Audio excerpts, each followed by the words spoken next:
Hello everyone, good morning. आज म उठेर लागेँ मर्निङ वाकतर्फ। आज चाहिँ म 4 बजी उठेको थिएँ अनि आजदेखि चाहिँ एकदमै रुटिन फलो गर्छु भनेर के। अनि यो भ्लग बनाउने पनि मैले कसरी सोचेँ भने केही पनि नगर्ने कि उठ्दै नउठ्ने, पढ्दै नपढ्ने होइन, पढाइ पनि एक दिन पढ्ने 2 दिन नपढ्ने जस्तो भइरहेको छ क्या। त्यही भएर बरु डेली नै भ्लग बनाउँछु, सानोतिनो थोरै भए पनि के, धेरै टाइम पनि नदिने होइन। अनि डेली गरेपछि पढ्न भ्याउँछु कि सक्छु कि जस्तो के फिल हुने थाल्यो कि। अनि त्यही भएर बिहान उठेर हिँड्न गइहालेँ कि म आज। त्यही भएर अनि 4 बजी नै उठेर अनि आएर अन्डा सुन्न बसालेँ, पानी सानी तताएर राखेँ होइन। एकछिन पछिको लागि तयारी के, त्यसरी त म खाँदिनँ। अनि सरसफाइ यसो गरेर चाहिँ म लागेँ मेरो फेस हात मुख सबै धोएर अनि त्यसपछि पढ्न बस्नु पऱ्यो भनेर। अनि पानी त खानु पऱ्यो होइन, पानी त पिउनु पऱ्यो। म लगभग आज 1.5 2 घन्टा चाहिँ हिँडेर आएको कि। आज अलि धेरै कि म मोटाउनु पनि अलि धेरै मोटाएको छु अनि प्लस फ्रेस नै नहुने कि, शरीरै कस्तो भइसक्यो। अनि त्यही भएर अनि म कफी पनि सँगसँगै राखेर पानी पिउनु बसेको छु। आज रिभाइजहरू गर्नुपर्ने अनि फेरि नोट पनि बनाउनु पर्ने छ। अनि म चाहिँ खासमा यता निजामती दिएर तयारी गर्दैछु कि अफिसरको। अनि त्यो भएको भएर अनि पढाइलाई नै फोकस गरिरहेको छु, त्यही अनुसार नै भ्लग बनाउँछु भनेर। अनि म चाहिँ यो आर्थिकमा अड्किरहेको छु कि अहिले, जिकेहरू नै गरिरहेको छु। मैले फर्स्ट पेपर, सेकेन्ड, थर्ड नै सँगसँगै नै लगिरहेको छु सकेसम्म। तर भ्याउँदिनँ कि मैले, भ्याउँदिनँ होइन। अनि आज त्यही आर्थिकमै छु कि, डेटाहरू छ कति धेरै गर्नुपर्ने डेटाहरू। आमामा कसरी नै पढ्ने होला डेटाहरू मलाई याद गर्नै खासै सक्दिनँ कि। अनि अरू कुराहरू थ्योरीहरू चाहिँ मजाले भइहाल्छ। अनि बरु यो इतिहासहरू होइन, अनि यस्तो डेटाहरू धेरै नभएको कुराहरू चाहिँ मलाई आउँछ। यो नम्बरहरू चाहिँ याद गर्नु गाह्रो क्या। जस्तै अब मान्छेको नामहरू यताउति चाहिँ सजिलो लाग्छ, अनि यो नम्बरहरू चाहिँ गाह्रो लाग्छ कि। अनि मलाई चाहिँ फेरि अब ठाउँ साह्रै गर्नुपर्छ कि, ठाउँ साह्रै गर्नुपर्छ कि पढ्ने बेलामा। अघि चाहिँ भुइँमा बसेर पढिरहेको थिएँ कि मैले किचनमै। अनि अब चाहिँ म आएँ आफ्नो टेबलमा। यता अनि हल्का रिभाइज गरेँ आर्थिकको डेटाहरू। अनि त्यही आर्थिकै अलिकति बाँकी नै छ कि लेख्नलाई पनि कपीमा, अनि सार्नलाई। अनि म भिडियोहरू हेर्दै सारेको गर्न थालेँ। अलिअलि नोटहरू टिपेँ। एक्स्ट्रा क्लासेसहरू पनि 2-3वटा भिडियोहरू मेरो छुटेको प्लस रिभाइज गर्नुपर्ने कुराहरू पनि म भिडियोबाट नै हेर्छु कि। अनि क्लासहरू रेकर्डेड भिडियोजहरूमा हुन्छ नि क्लास लिएकोहरू, अनि सुन्दै गर्न नै मजा लाग्छ कि मलाई। अनि त्यही भएर रिभाइज गर्नुपर्ने बेला पनि म कपी हेर्दै अनि भिडियो पनि सँगसँगै प्ले गर्दै, त्यो कानले पनि पढ्छ भने जस्तो कि। मलाई सुनेरै पढ्न मन लाग्छ।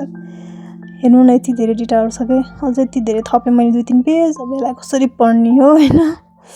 ठिक छ, पढिहाल्ला नि। दिमाग सबै एउटै त होइन, पढेपछि खोइ दिमागमा छिरिहाल्छ नि जस्तो लाग्छ कि, लाग्न चाहिँ। अनि म चाहिँ अब दिमाग ह्याङ भयो नि त, यत्रो बेला अलिअलि भयो नि पढेँ, रिभाइज गरेँ।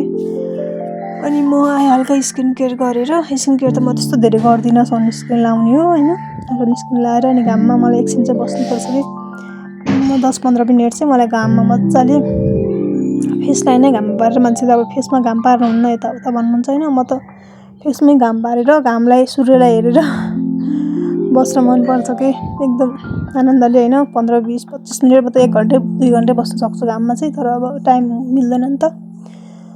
अनि अब सँगसँगै अब खाना पनि बनाउनु पऱ्यो, के गर्ने, पढेर मात्रै नहुने। फेरि फ्यामिलीबाट टाढा भएर बसिसकेपछि चाहिँ अब खाना पनि बनाउनु पऱ्यो आफै होइन। त्यस्तै छ। अनि खाना बनाउनुतर्फ लागेँ म चाहिँ। अनि साथीहरू मेरो प्याज काट्दाखेरि रोएँ नि म पुरै। त्यस्तै हो। अनि आज इस्कुस थियो कि तरकारीमा, अनि इस्कुस र आलुको तरकारी चाहिँ मलाई यसरी ग्रेभी तरिकाले पकाएको मनपर्छ कि। इस्कुस, लौका यस्तोहरू चाहिँ। अरू तरकारीहरू चाहिँ भुटेको मनपर्छ, यो जसको तरकारीहरू चाहिँ भुटेको मन पर्दैन कि। अनि त्यसरी बनाएको छु। अनि यता मेरो दाल पनि रेडी भइसकेको छ। यसमा धनियाँ राखेर, आज मैले दाल सिम्पल नै बनाएको छु, धनियाँ र घिउ मात्र राखेको छु। अनि खानासाना खाएर भाँडासाँडा माझिसकेँ है मैले यति छिटो। त्यसपछि अब खाना खाएपछि निद्रा लाग्छ, कफी त खानु पऱ्यो होइन। अनि यस्तो निद्रा लाग्थ्यो नि, निद्रा भगाउनलाई चाहिँ कफी लिएर म अनि पढ्नलाई बसेँ। अनि पढ्नुपर्ने धेरै छ भन्ने थाहा पाएपछि झन् मलाई अनेक गर्न मन लाग्छ कि अब कफी खाने हो कि चिया खाने हो कि होइन। अब यो चक्लेट खाँदैछु म अब अहिले, यो मैले चक्लेट दिएको बेला पाएको चक्लेट होइन, अरू त खाएर भइसकेँ। 1-2टा चाहिँ बचेको छ, नभए जुन खाइरहेको छु बिस्तारै होइन। अनि यो चाहिँ मैले लुकाएर अलिक भित्रै थियो कि बिर्सेर रहेछु कि खाना होइन, चक्लेटहरू 1-2टा, नत्र मैले एकै दिनमा भ्याउने मान्छे हो। त्यही बचिरहेको रहेछ अनि सम्झेर अनि फेरि लिएर खान थालेको छु कि। अनि म अब फेरि लागि पढ्नतर्फ। मलाई चाहिँ रिभाइज गर्न भनेपछि यस्तो धेरै गाह्रो लाग्छ। अनि सुरुमै कति रिभाइज गर्नुपर्ने छ भनेर हेर्छु कि मैले पछाडिसम्म कति छ के छ भनेर हेर्छु। अब यहाँ खोइ खाली पार्न चाहिँ किन पढिरहेको छु मैले। यो नोटमा चाहिँ अब कति नोटहरू एक्स्ट्रा कुनवटा च्याप्टरको अटाउँछ होइन, त्यो अनुसारको मैले हेर्दैछु। अब रिभाइज गर्नुपर्ने छ कि टन्नै छ। म त एक लटमा पढ्न चाहिँ एकदमै त्यो रहर लाग्छ कि, आनन्द त्यो हुन्छ नि, पढ्छु। रिभाइज गर्नु चाहिँ गाह्रो हुन्छ कि। यसो अलिअलि के पढ्दै थिएँ, फेरि भोक लाग्यो होइन। त्यस पछाडि मैले अब के बनाउनु त एकदम सर्टकटमा भनेर, अनि मसँग अन्डा थियो, सोयाबिन थियो होइन। अनि त्यसलाई मैले मिलाएर बनाउँछु चाउमिन के अरे चाउचाउ राखेर भनेर सोचेँ। अनि म हजुरलाई यो सर्टकट तरिका बनाउँछु होइन। यो सोयाबिनको यस्तो मिठो हुँदो रहेछ नि गाइज। यसरी प्याज भुट्ने होइन, अनि यो सोयाबिनलाई भिजाएर राखेको हुन्छ नि त, अनि त्यसमा राखेर सँगसँगै राख्ने कि धेरै रातो पनि नबनाउने क्या, सँगसँगै राखेर, किनभने सोयाबिनलाई नि भुट्नु पऱ्यो नि त।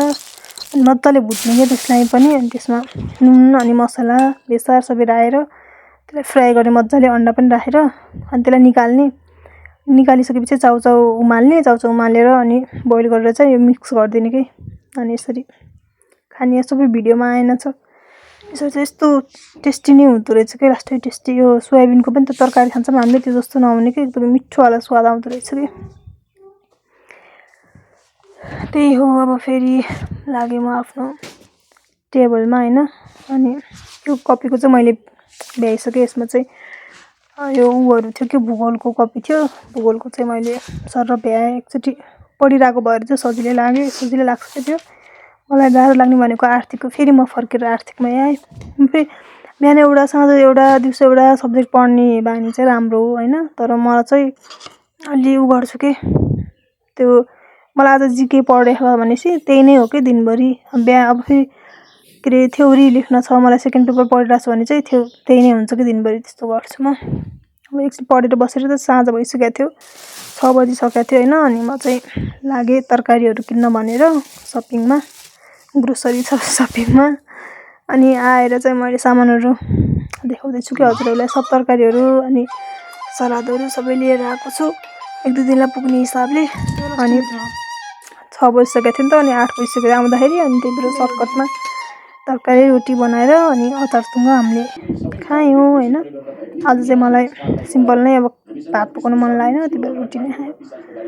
अनि आज मैले अब कति 9:60 खाना खाँदा भाँडासाँडा गर्दाखेरि 9 बजिसकेको थियो। त्यही भएर अब योभन्दा चाहिँ बस्नु सक्दिनँ भनेर म आफ्नो रुटिनतिर लागेँ होइन। ब्रस गरेर म साँझमा चाहिँ नबस्ने, छिटो सुत्ने, अनि बिहान चाहिँ छिटो उठ्ने ट्राई गरिरहेको छु कि।